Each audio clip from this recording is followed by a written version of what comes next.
With that, I would like to formally welcome you to today's webinar, Learning from Welcoming Week in Italy. My name is Anthony Salas. I am the Events Director with Welcoming America.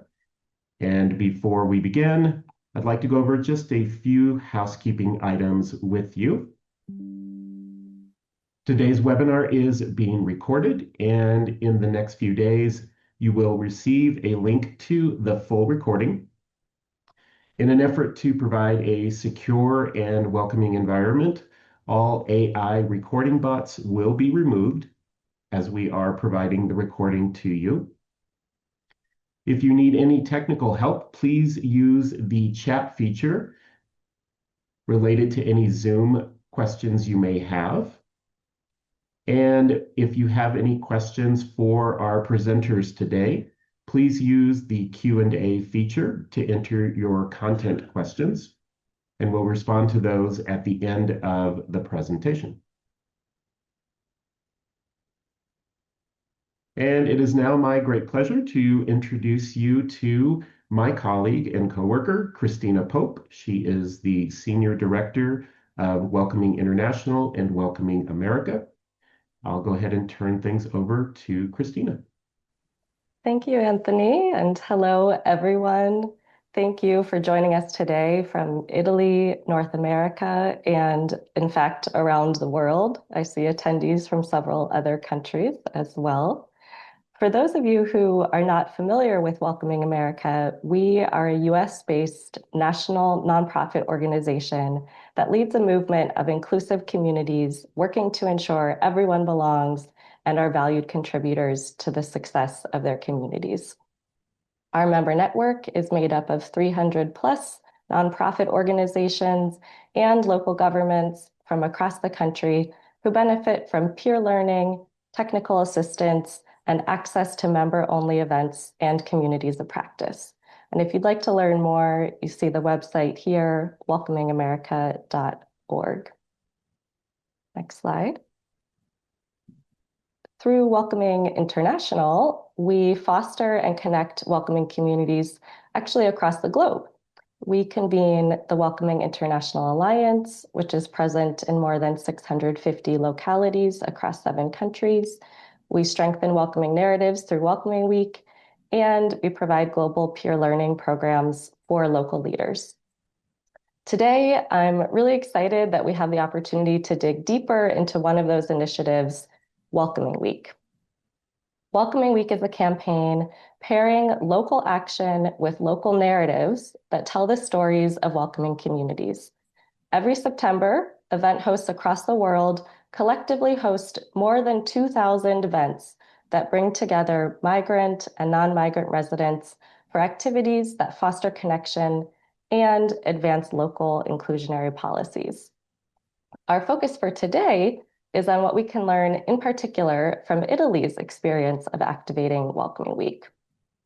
Through a partnership between Sale della Terra and Welcoming International, Italy launched its first National Welcoming Week last September. Using an innovative model, social cooperatives hosted Welcoming Week events in 3 small Italian towns in southern Italy, involving migrant and non-migrant residents and government leaders in a co-design process. As Welcoming Week event hosts and partners begin preparing for the 2026 edition of the campaign, Italy's example provides concrete lessons learned that can be applied in other contexts, including in the localities that today's attendees, that you're all coming from. On a personal note, I had the opportunity to see a few Italian Welcoming Week events in person, hosted by the Sale della Terra team, and found them to be highly creative and a great way to transform public spaces. I think you are in for a treat as we turn things over to the Sale della Terra team so you can hear more directly from them. Next slide. So I'd like to now introduce today's speakers joining us from Italy. First, we'll hear from Musa Awudu, linguistic mediator and general coordinator of linguistic mediators at Sale della Terra, followed by his colleague Roberta Capuano, Communications and Marketing Manager, who was responsible for Welcoming Week implementation. And lastly, we'll hear from their colleague Antonio Luongo, who's a project manager at della Terra, and really an expert in the social cooperatives aspect of their work. So with that, I'll turn it over to Musa. Thank you so much. Thank you so much, Christina. Thank you. Hi, everyone. It's a privilege and an honor to participate in this project. It's a wonderful project that is through sharing and learning that we are about to partake into this journey of understanding and cooperation.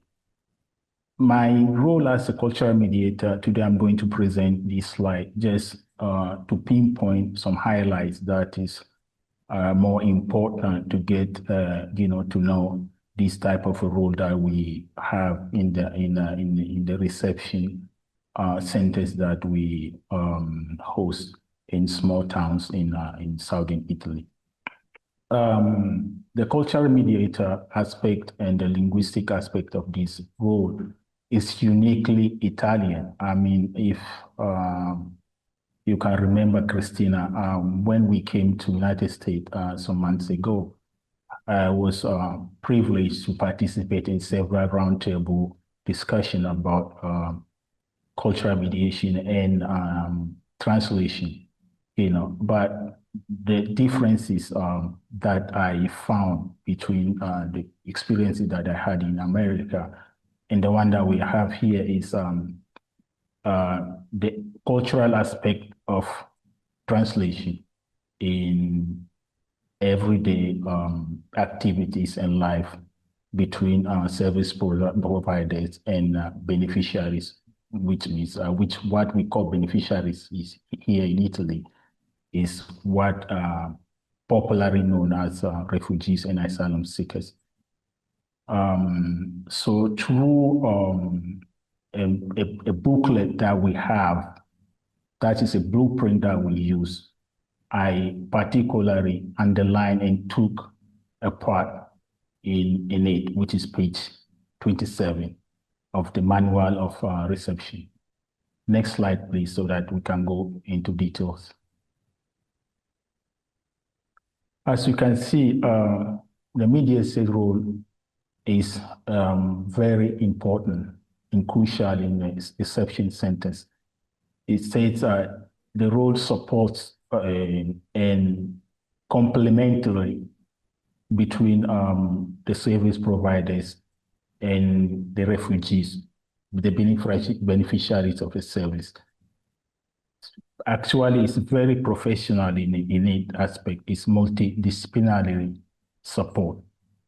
The support that you have a staff which provide services, and without a role that is a cultural mediator, there's shortage in services. Therefore, both service providers and refugees alike hold dearly the role of a cultural mediator.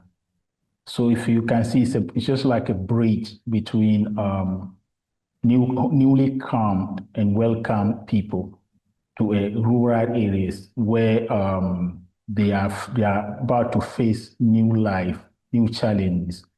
So the work that we do is to make sure that we facilitate the goal, which is insertment into a society, new society, with information, clear essence of how to move about, into the territories and how to get the service once our time of the reception is over. Next slide, please. Okay, the core mission of a social cultural mediator is to make sure that the core mission is to make sure that to help improve understanding between service providers and refugees that are in the reception centers. It says that to strengthen and wholesome reception process, provide a context and clarification for service providers and for beneficiaries. What that does mean? It means that because you have a manual of operation, with this manual of operation, we need to work within the framework. So, for example, once a refugee arrives in our centers, first thing we do is to hold them, to their needs, make sure that we capture the needs that the person has in that moment.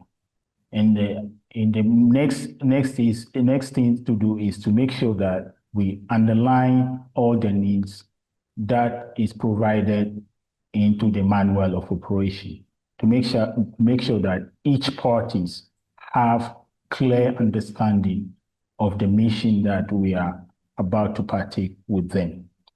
And we've got several, how they call it, services. For example, legal expert, psychologist, social worker, Italian language teacher, and so forth and so on. So that most of the people that come into our centers are from countries that are completely different with cultural norms, compared to the ones that they are facing, which is Italian cultural norm. A core mission of social mediator is to make sure that he or she has all the knowledge available to make sure that the person that is going to receive the services understand deeply the essence of the reception and the information that he or she needs and the services that they are going to face, either within the reception itself, especially after the reception. The services will therefore save this person's journey of integration and assimilation, if you will. Next, please.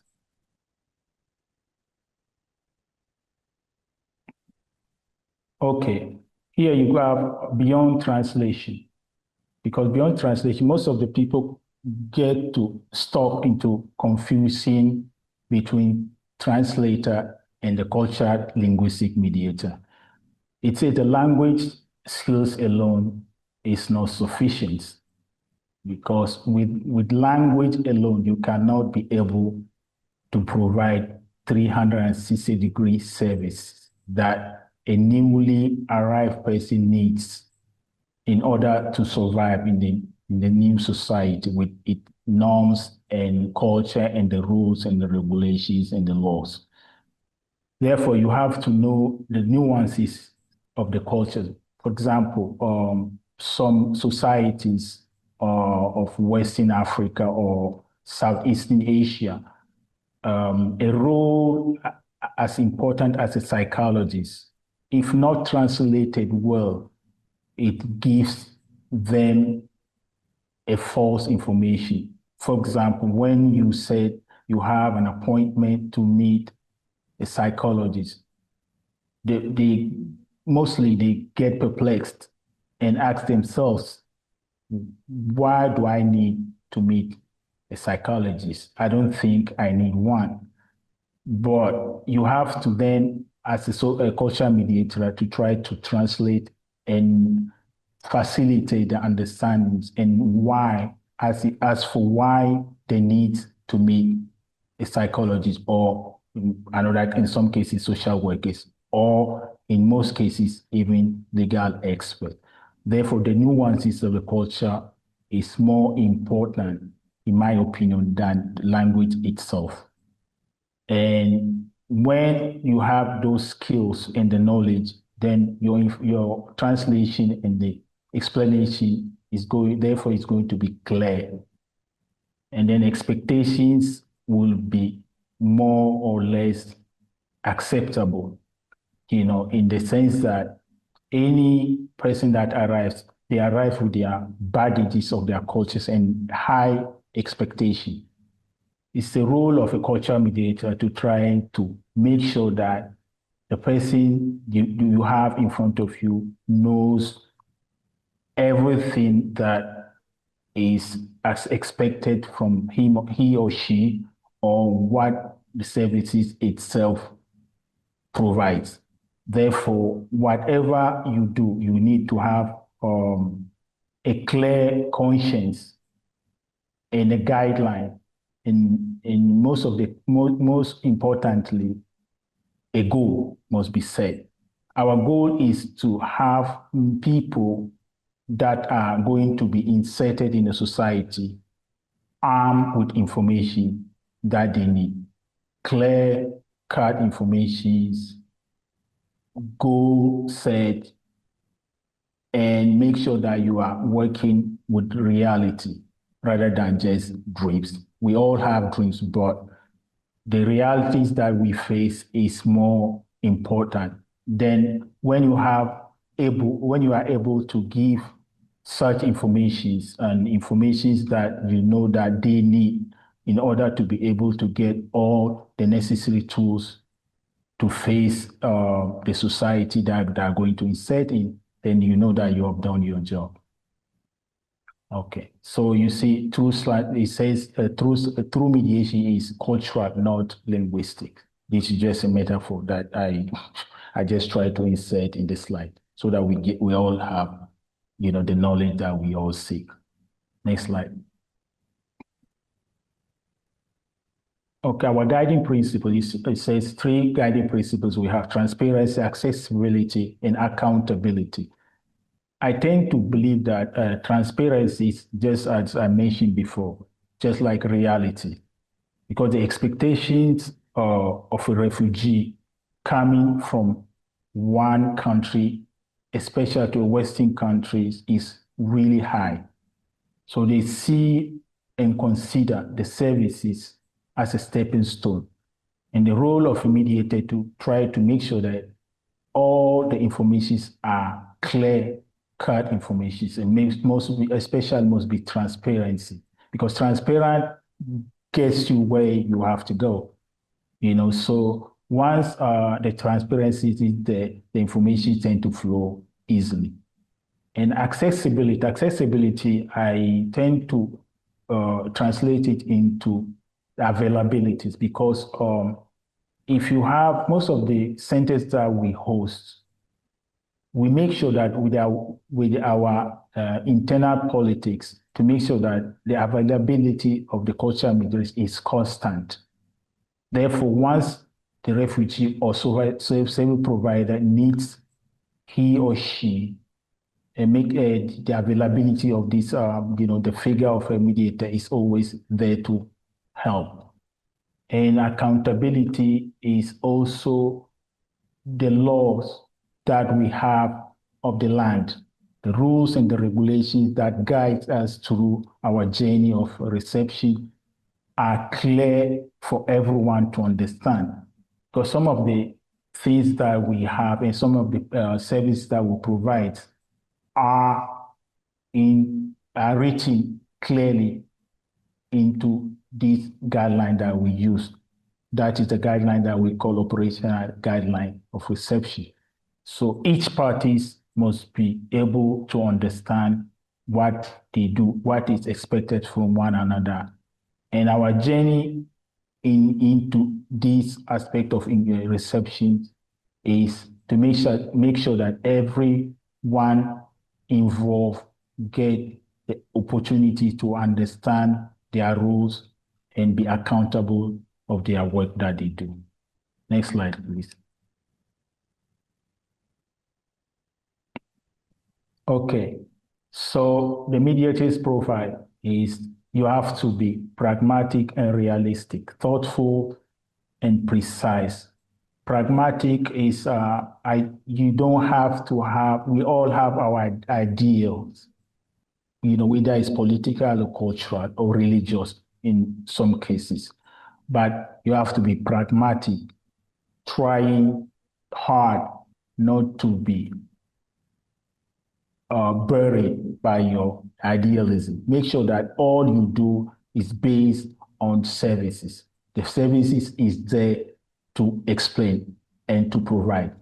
The beneficiaries must therefore know their roles and what is expected to them.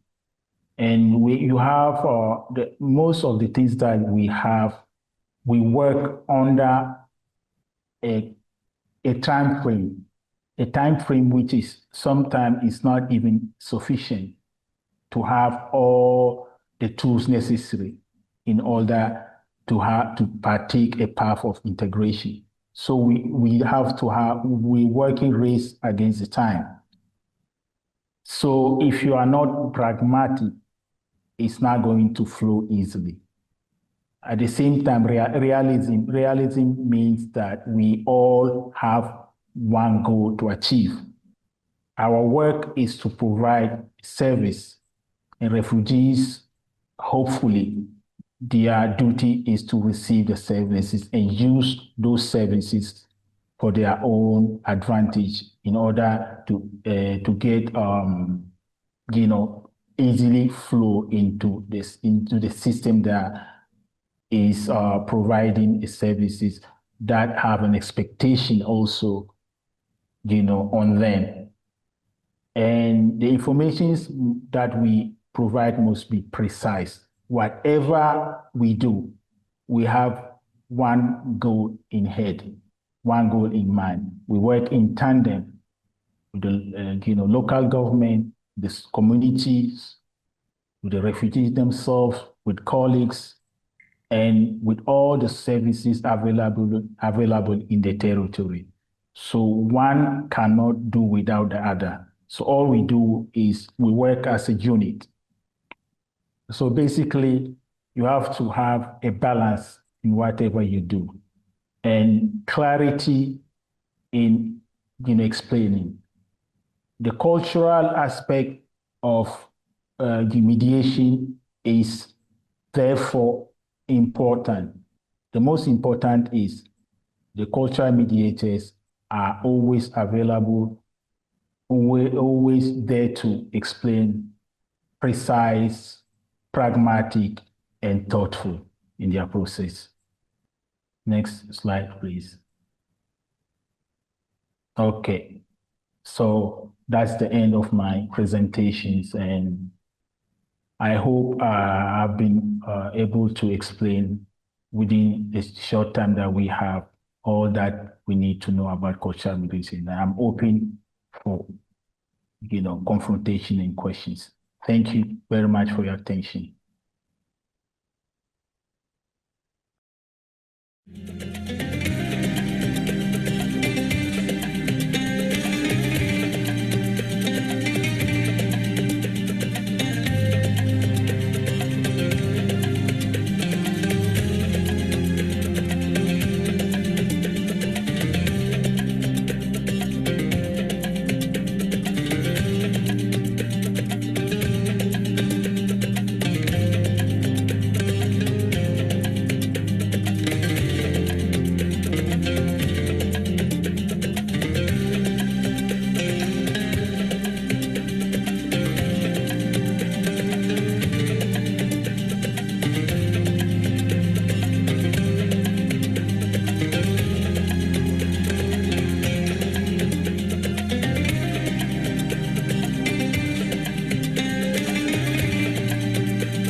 Good evening, everybody, and thanks to Welcoming America as well for this opportunity. My name is Roberta Capuano, and I just showed you a little overview of our first Welcoming Week in Italy, which happened thanks to the contribution and the partnership that we're building together with Welcoming America and Welcoming International. It's very exciting to see everything that's happened in 2 minutes, because that was about 6 months worth of work. We started 6 months ago to organize our Welcoming Week. We started in 3 little municipalities in the province of Benevento, in the south of Italy, Pietrelcina, Signoro, and Santa Carolina. We started what was a very long work together with all the 3 communities. We worked with local administrations and welcoming and integration systems. And we also worked with community cooperatives. And these are small groups of people which consist in immigrants, but also local residents. And they deal with local development initiatives. And this is something that Antonio will talk into more detail later. But before talking about our Welcoming Week, I wanted to introduce to you our network. Next slide, please. This is called della Terra. It's our civil economy network. It was established in 2016 from a consortium primarily composed of social cooperatives with the aim of promoting social cohesion within local communities, both in the field of welfare, so by working together with people who are vulnerable, but also through the creation of local enterprises who are able to include those same individuals in productive processes. There are about 400 collaborators. The name of our network, it refers back to a very concrete principle, because we like to compare welfare to salt, because it has to provide flavor to life without covering it completely. So welfare needs to be something that generates things without being too much focused on supporting, on assistance. He was born in Campania, and the region of Campania is a very rich area in terms of culture, but it also has several challenges, like depopulation, and also several challenges in terms of the workforce, the job market. And that's why we decided to invest by trying to transform these challenges into regeneration opportunities. One of the things we did, let's go to the next slide.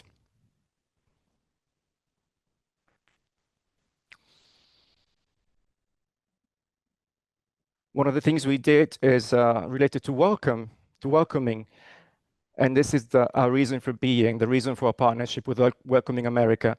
We are managing 19 welcoming and integration systems in the south of Italy, especially in small municipalities of fewer than 5,000 people, with 25 extensions in just as many small municipalities. Let's go to the next slide.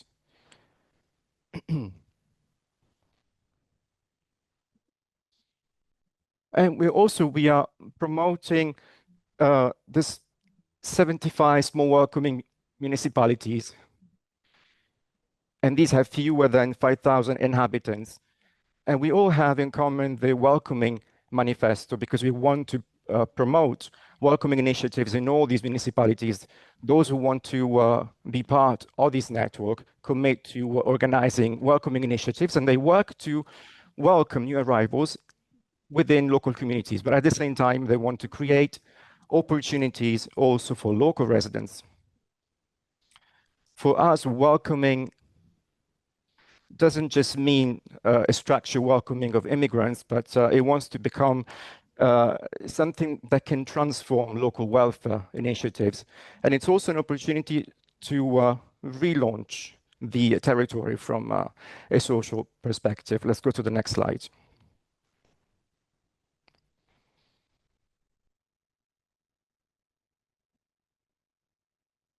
From these network of small municipalities, 8 community cooperatives were established in 8 small municipalities. And we worked with ELEX, a community network in Pietrelcina,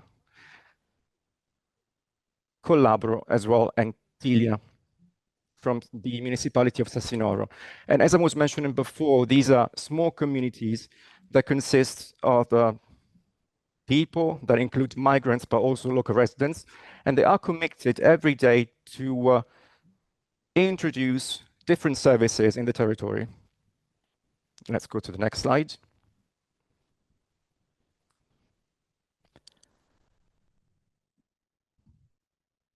As a network, we also deal with several challenges, not just welcoming, but also we deal with people with psychological vulnerabilities or physical vulnerabilities, and people who are engaged in rehabilitation processes or social inclusion initiatives, not just within our community, but also outside of it.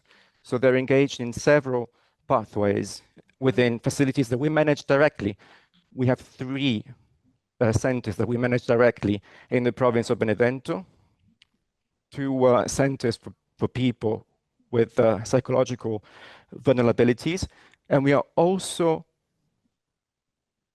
dealing with several initiatives to support people with different challenges, and also people who have. So we want to offer opportunities for people who are in the prison system to be re-employed within our facilities. Let's go to the next slide.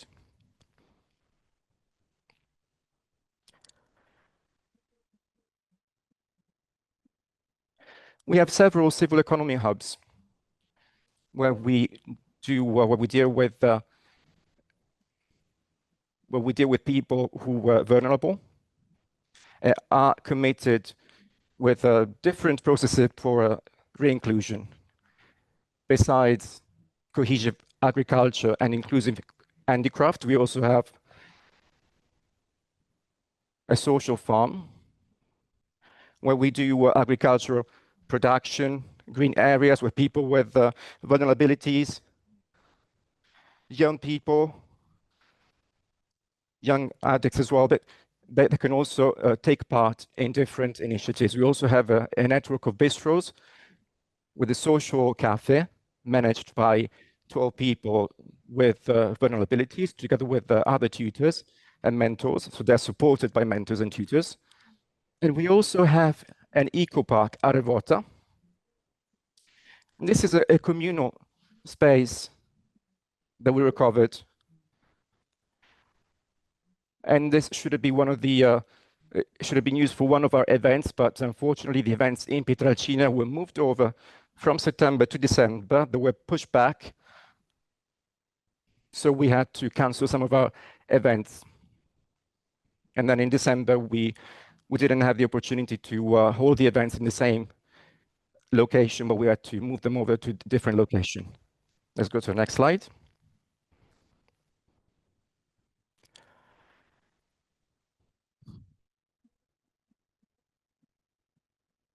So welcoming was it was the main point of our partnership with Welcoming America and della Terra. And therefore, we decided to organize the Welcoming Week. We decided to organize and to take part in this wonderful project from Welcoming America, and to organize this project for the first time in our areas, in the local areas, for a very simple reason, because we think that welcoming isn't just a temporary project, but is also a fundamental value. As Della della Terra, we were established to create inclusive societies by with transforming societies in regeneration opportunities. So that's why Welcoming Week for me represents this principle. This is a time for communities to come together and to talk to each other, and also to state that welcoming is a development choice. And this is in line with our inclusion process, and also along with the promotion of the network of the small municipalities within the Welcoming Project. As Christina was saying before, we organized our Welcoming Week in 3 small municipalities, and we were able to organize 14 events within the week between 14th and 20th of September, and also one event in Pietrelcina on the 4th of December. And this encompassed everything that we shouldn't have been able to organize in autumn. And we're very proud to have been able to bring in our squares, in our municipalities, 400 participants. Perhaps this doesn't seem like a lot for the US audience, but we're talking about municipalities who have between 600 and 1,000 inhabitants. So this is still a big number for us.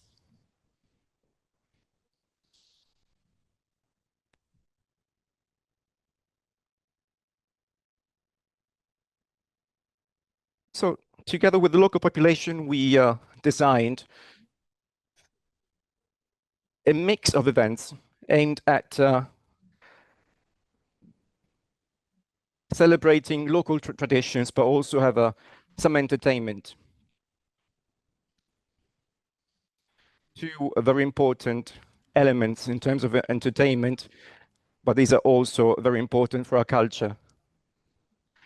I'm talking about music and food specifically. So these two elements were included.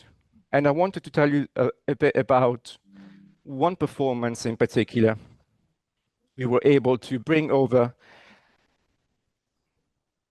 a group of miners, foreign miners, on a stage. In the context of the project, these young people are learning to play instruments with the support of a few music teachers as well. And so through this workshop, they're also learning to become songwriters, to write their own songs. So we provided them with a stage so that they could perform and so they could have an opportunity to sing and to play their instruments.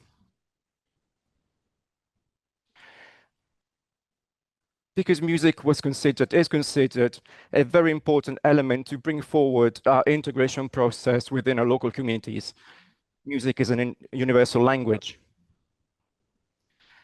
And this is something that only music can achieve, bringing people together in such a wonderful way. With the Santa Paulina municipality, we did something different. Something that Cristina was able to try firsthand. And this is a tradition that might get lost because of the population in these local areas. But thanks to beneficiaries, thanks to the people who are coming from abroad, we're able to bring this forward because all the people who know this technique are passing this over to the newcomers that we are hosting in Santa Paulina. This is an embroidery technique. It's a very special technique, and this allows the creation of a very particular embroidery. And so we're able to show to the local community how to perform all this through a workshop organized within the Welcoming Week. So our success stories, our wins. So we're able to bring an international event to small municipalities. This was a very important achievement for us because by doing this, we were able to move the balance from big cities to smaller municipalities. So we're able to bring the focus on marginalized territories, but who are still very rich in terms of social capital. So it was an important achievement to shed a light on our local communities. And also another achievement was we were able to create community cooperatives because thanks to the partnerships created in order to organize these events, the local organizations were able to interact with community cooperatives and they were able to create local development opportunities.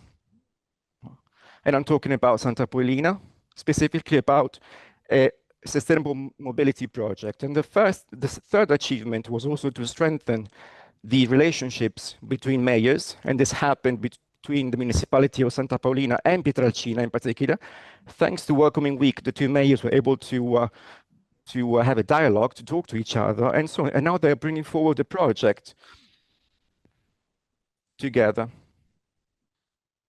both in Santa Paulina and in Pietrelcina. Let's go to the next slide. So just a few pieces of advice to those of you who want to organize a Welcoming Week. So prioritize participatory planning, so bring together all those contexts who are already present in the territory just to brainstorm. And we started 6 months before, so I would advise you to do the same thing, just so you can proceed on a step-by-step, gradually, and so that you can put together a calendar of events that can be shared and agreed by the entire community. It's also very important to invest in awareness building on inclusion and welcome, because Welcoming Week shouldn't just be an isolated event that you do once a year. It should be something, it should be the end point of a longer process that you do on a day-to-day basis in terms of inclusion and welcoming. And something that I didn't put on my slide, I would advise you to use the planning tool and all the tools and the templates provided by Welcoming America and the communication templates, because they were very useful. Thank you very much. I'm sorry if I talk too much.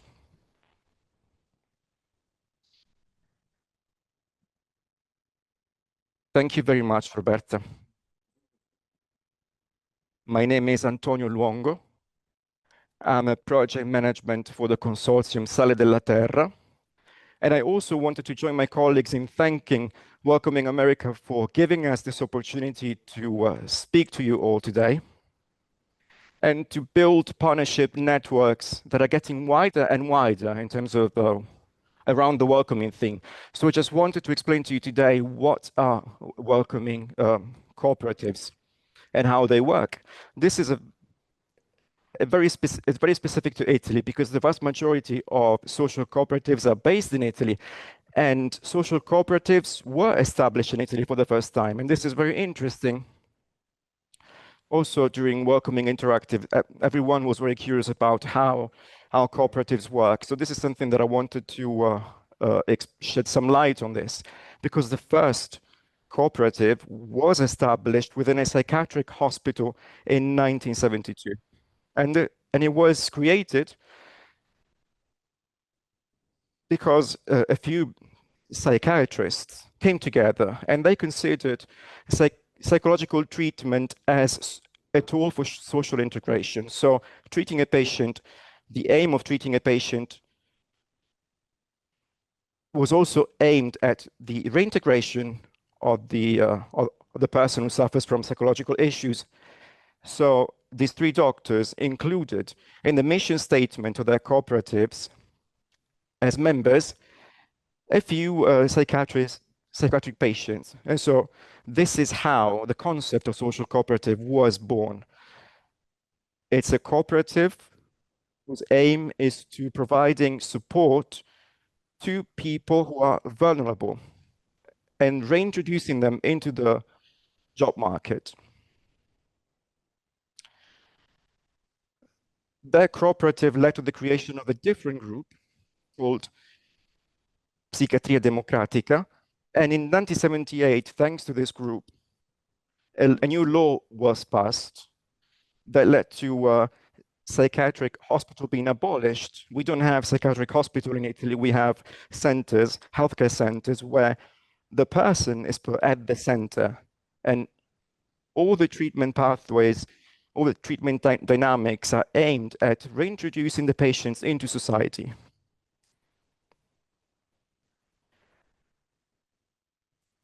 And since the 70s, the number of cooperatives increased gradually, and the aim was always to provide support to the patients, but also to help reintroducing them back into society. But these were still operating within service cooperatives or workers' cooperatives, just like it happened in the vast majority of the world. So what they did, for the most part, was providing support to addicts, etc. But the main objective was to provide treatment and to reintegrate the patients back into society.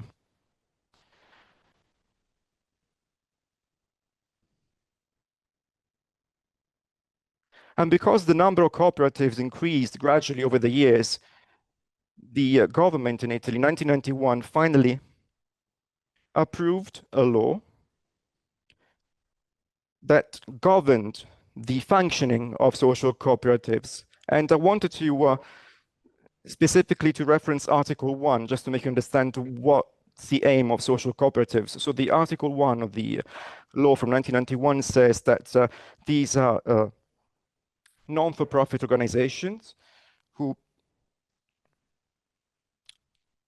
satisfy the needs of the community.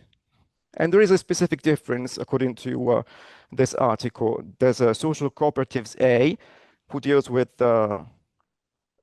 providing support to the people, and social cooperatives B, who specifically deal with reintroducing the people back into society and on the job market. And within, according to this law, a national order of cooperatives was created, a national order of social cooperatives.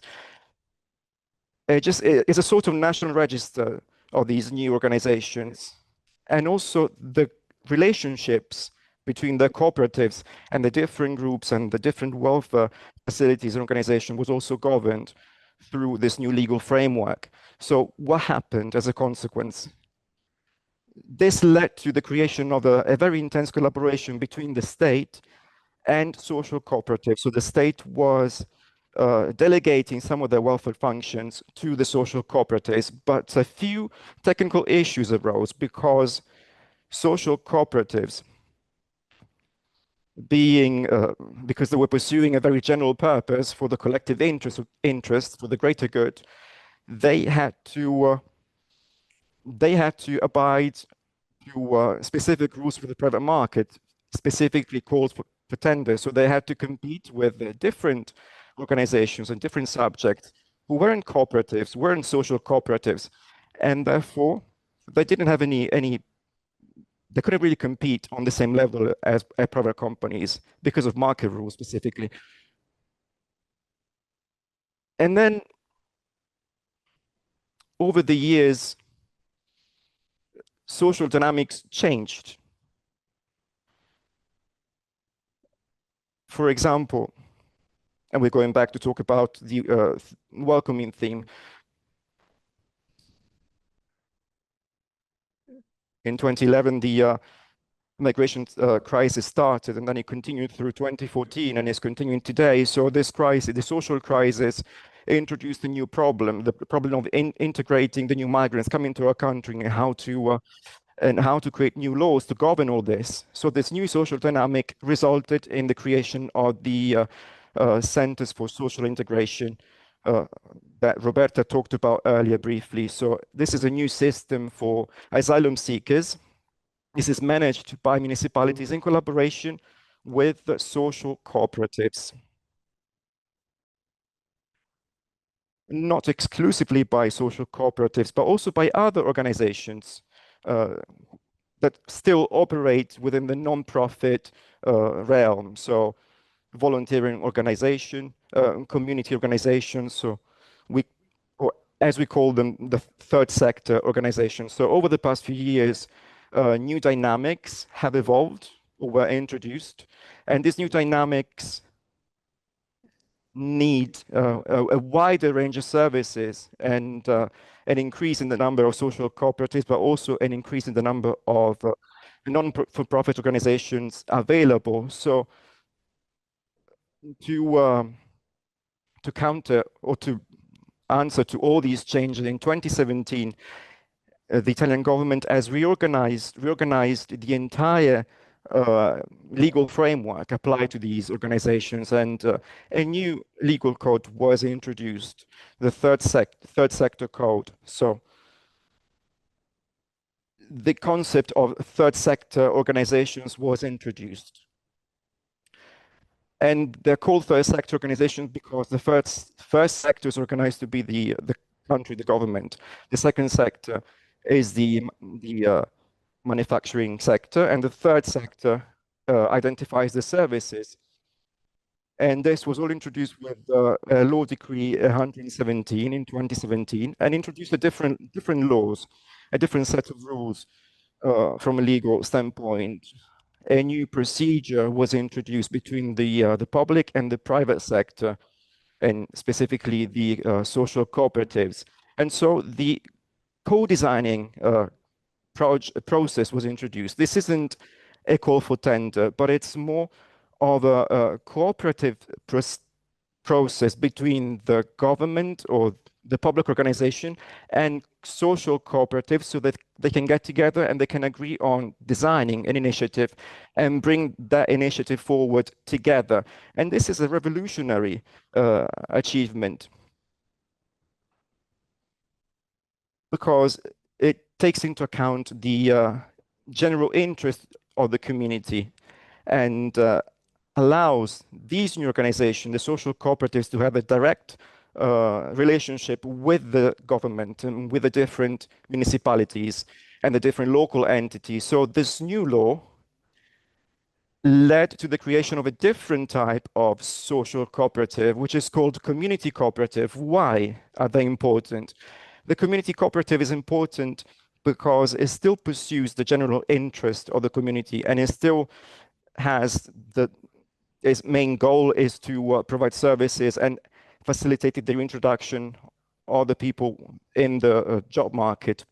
But they also have to operate within a predefined territory. And within their members have to include people who are from that same local area.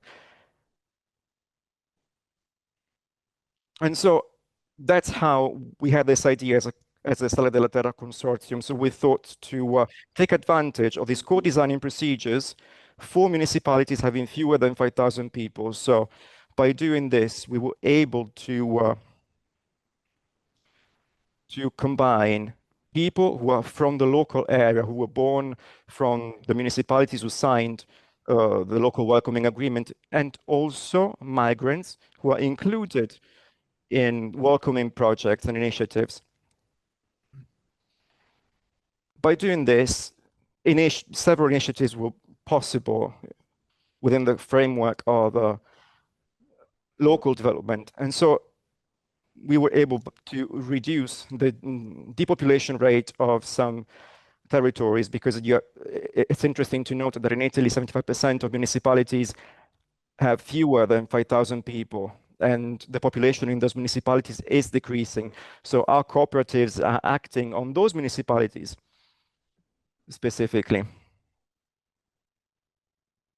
But within those cooperatives, the members are also administrators and they are local residents. So the migrants are welcomed within the same community. So we are facilitating the welcoming of newcomers and migrants, but we're also countering the depopulation of the same municipalities by fostering business initiatives at a local level. We have 17,000 social cooperatives in Italy, whereas community cooperatives, they're not governed by a law, but just by national guidelines. So we have about 125, but the good news for us is that a national register of community cooperatives was created, and our cooperatives could sign up to this national register. So they are judged, they are considered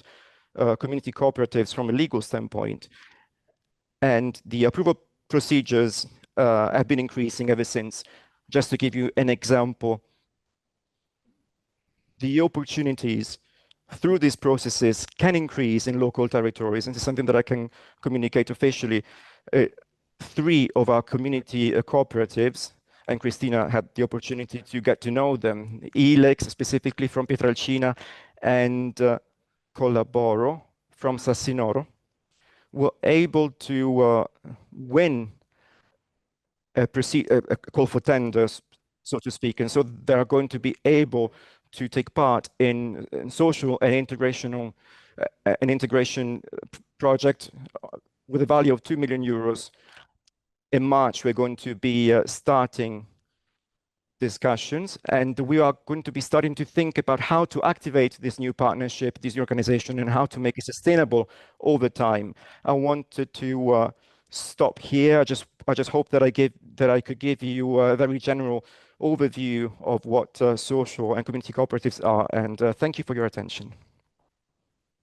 Thank you very much, Antonio, Roberta, and Musa. I know it's a lot of information to cover in a short time, but you really provided many rich insights that I know people listening today will be able to consider and think about and may have questions about. If anyone does have a question from the audience, please feel free to put that in the chat, and our team will capture any questions and share those with the panelists to share some replies in our follow-up to this webinar. So again, thank you so much for your time to Sale de la Terra team, not only today, but really over the past 2+ years as we've been collaborating and developing this partnership together. With that, I'd like to turn things over to my colleague, Kiara Carr, who will share a few updates about Welcoming Week coming up this year. Thank you. Thank you, Christina. I have a couple of quick updates, some good news to share. First, thank you, grazie to Musa and Roberta and Antonio. So inspired by the work that you do every day and how much care you invested into Welcoming Week. Next slide, please. The news that I want to share is that it is time to mark your calendars. Welcoming Week returns September 10th through the 19th. This is a global celebration where we are asking people to share their stories, launch initiatives, celebrate milestones, and stand up for welcoming. So I would happily invite you all to join us and learn more about Welcoming Week at our website at welcomingweek.org. And then I also have another update, and I can have next slide, please. We are hosting our annual Welcoming Week virtual webinar on Tuesday, April 21st. There will be 2 sessions, one at 1 p.m. Eastern Time. That will be a multilingual session with interpretation in French, Italian, and Spanish. And we will also host a 7 p.m. Eastern session on the same day that will be English only. This is a really great opportunity to learn more about Welcoming Week, the theme, the toolkit, and of course, best practices so that you can start planning yourself. I just hope that today's presentation and also the upcoming webinar will empower you and encourage you to join us in September. And once again, thank you so much for your time, and thank you to Sala de Terra for this awesome presentation today. And have a wonderful afternoon.